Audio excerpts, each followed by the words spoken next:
Hi, I'm Lieve Hansen for Howdini.com and Betty Crocker Kitchens.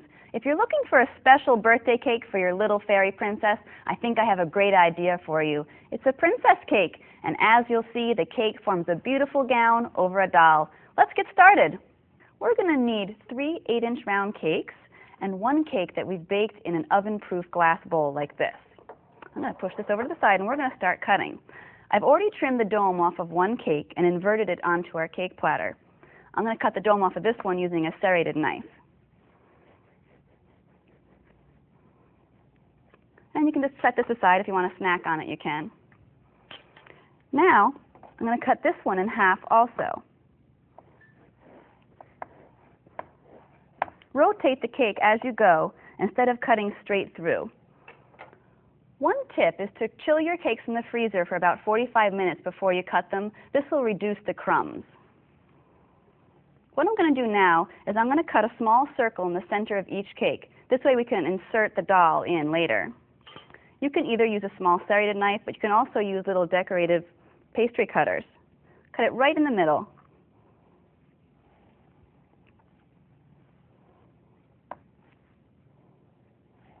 One trick to keep a nice clean edge on your decorating surface is to use little pieces of parchment paper, and you can tuck them under the cake. I've pre-tinted some of our frosting pink just using food coloring that you find in the grocery store. I'm going to take a nice sized dollop and place it right on. Then I'm going to take my offset spatula and spread it evenly over the entire surface.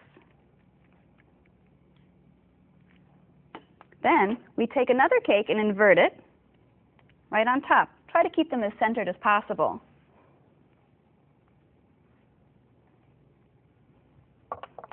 And then the top. Okay, it's time to do a crumb coat.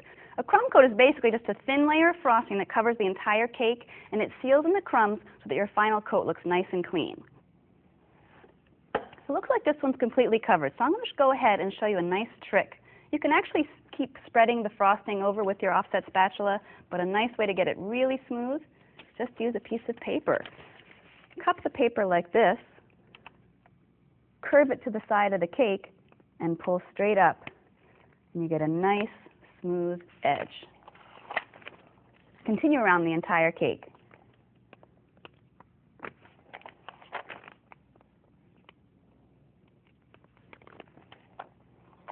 Okay, the sides look really smooth. I'm just going to take the inside and spread it smooth also. It doesn't matter how that's going to look because it's going to get filled in later. Now that I've finished my crumb coat, I'm going to remove the pieces of parchment paper. Just slide them right out. If there's still a little bit of a messy edge, just come back with your offset spatula and smooth it over. Now that our crumb coat is done, I'm going to put it in the freezer for about 45 minutes to set up before we finish frosting it. I have one already set, so let me go get it.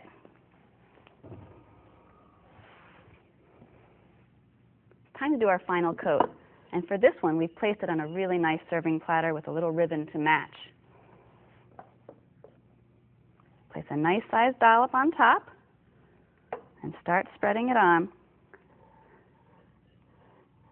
You can actually turn a pedestal like this to make it easier to frost the cake.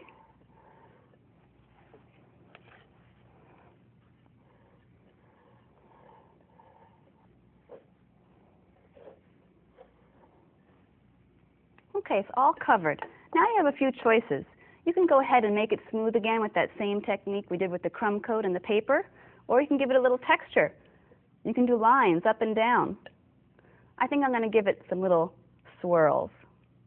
Just take your spatula, press it into the frosting, and spin it, and lift up. It sort of looks like billowing fabric.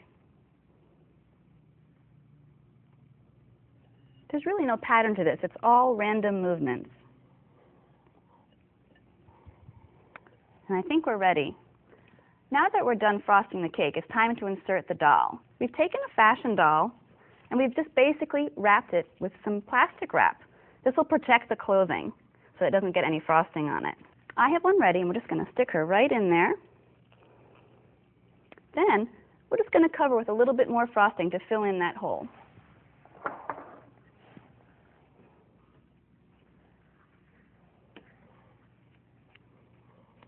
your fashion doll has long hair, you might consider wrapping it in plastic wrap also so it doesn't get frosting on it. The next step is we're going to pipe a decorative pattern on the bodice using the pink frosting. Always squeeze a little bit of the frosting out into your bowl beforehand in case there's any air pockets. Squeeze and hold in place and then pull out as you release pressure, and you'll get a nice little rosette or star. Continue around the entire bodice.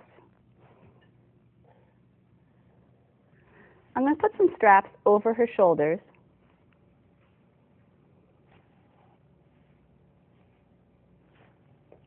Now we can add some candy highlights. I have these little stars which will be perfect for a fairy princess. You can put them in little clusters of 3.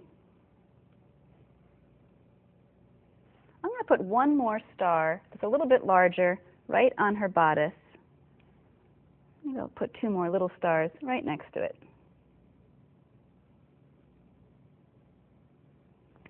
And now for the crowning touch, you can make a wand and a hat for your fairy princess.